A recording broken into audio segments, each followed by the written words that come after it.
Hi, everybody. This is Paul Cooper with Totes and Notes, and I'm bringing you this week's Market Meltdown. It's currently August 9th, and the first article we're going to talk about is from Zero Hedge, and it's talking about Tesla tumbles as broader SEC inquiry revealed. So if you haven't been following this, Elon Musk is pretty crazy when he's on Twitter, and he kind of has been for a while. And earlier this week, he talked about taking Tesla back and making it a private company to get the funding they wanted, and said they had the funding already lined up and everything. And so people were kind of like, wait, what's going on here? You're going to make it private? And so there was a lot of speculation around that. And then, he made a stupid statement that affects securities. And so now you got the SEC making an inquiry into this. You have the board of directors wondering what the heck's going on. And so it's just another one of those cases where Elon Musk was kind of running his mouth, and now Tesla dropped because of this a little bit, and then and the SEC's looking into it. The guy's got some revolutionary thoughts, but he, unfortunately, like most people, he needs to learn to be quiet on social media.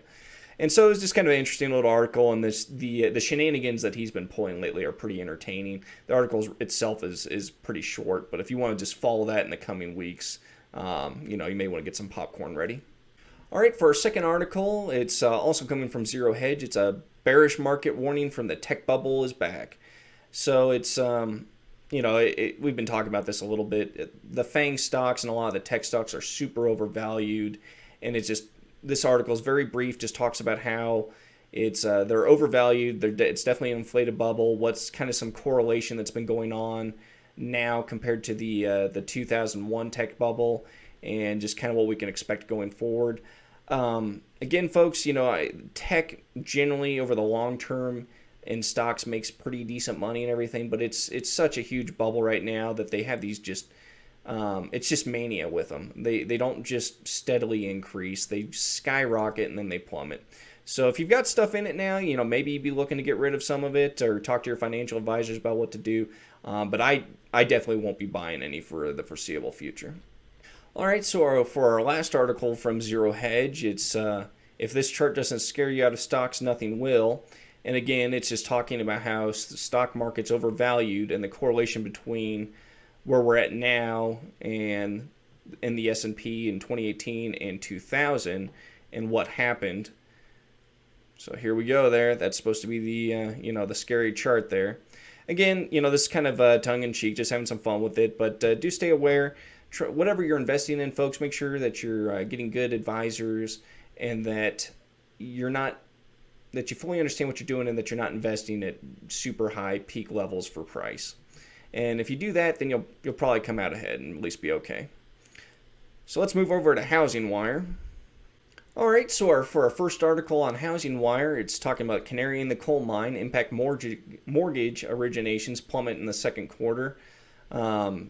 Down 42% from last year thanks to rising rates. So we talked about this last week, and I think the week before, that first-time home buyers are starting to slow down. Home sales are starting to slow down.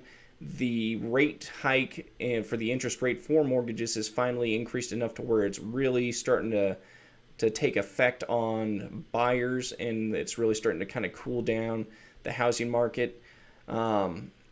I've seen this across on the coast and the rich areas that housing has definitely kind of softened and cooled down. So if it's starting there on the coast and expensive areas, those are usually the first to go. So it's probably going to slowly start spreading out to everywhere else.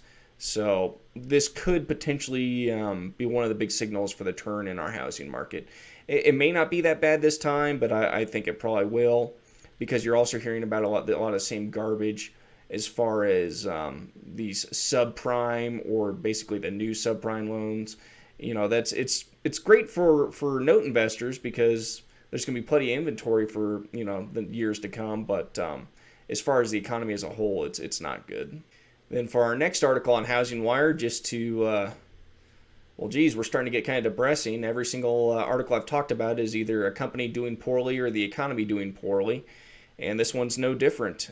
There's a huge wave of fake employers being used on borrowers' mortgage applications and all their documents.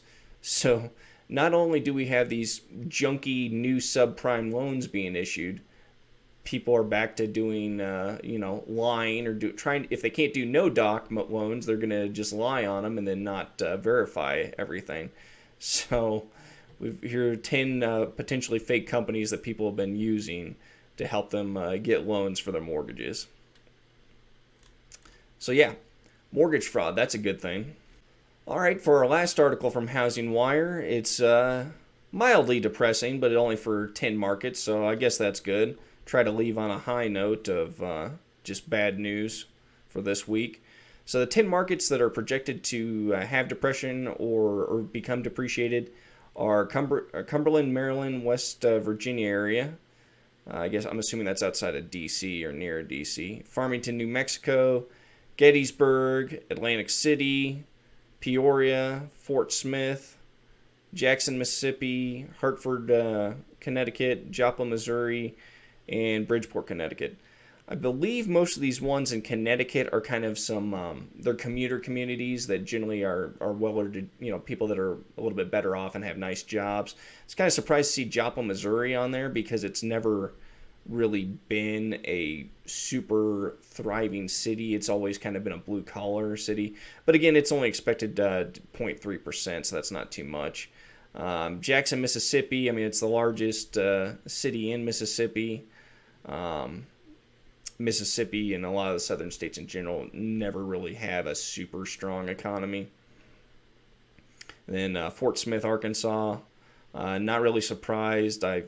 Only reason I know that is because it's on I-40 and I was driving through it all the time when I was going to Oklahoma City and between there and Memphis when I was at the FAA Academy. Atlantic City, that's like kind of makes sense. Jersey's kind of been suffering. Gettysburg, don't really know much about it. Same with Farmington and Cumberland. So there's 10 cities projected to have a little bit of depreciation, but so here's the happy part of the article. The average depreciation projected was 0.85%, and now it's down to 0.72. So that's a big improvement. So there's your happy high note for the week, people, and your market meltdown. I hope you enjoyed it. If you have any questions, don't hesitate to reach out to me, and I hope you all have a good week.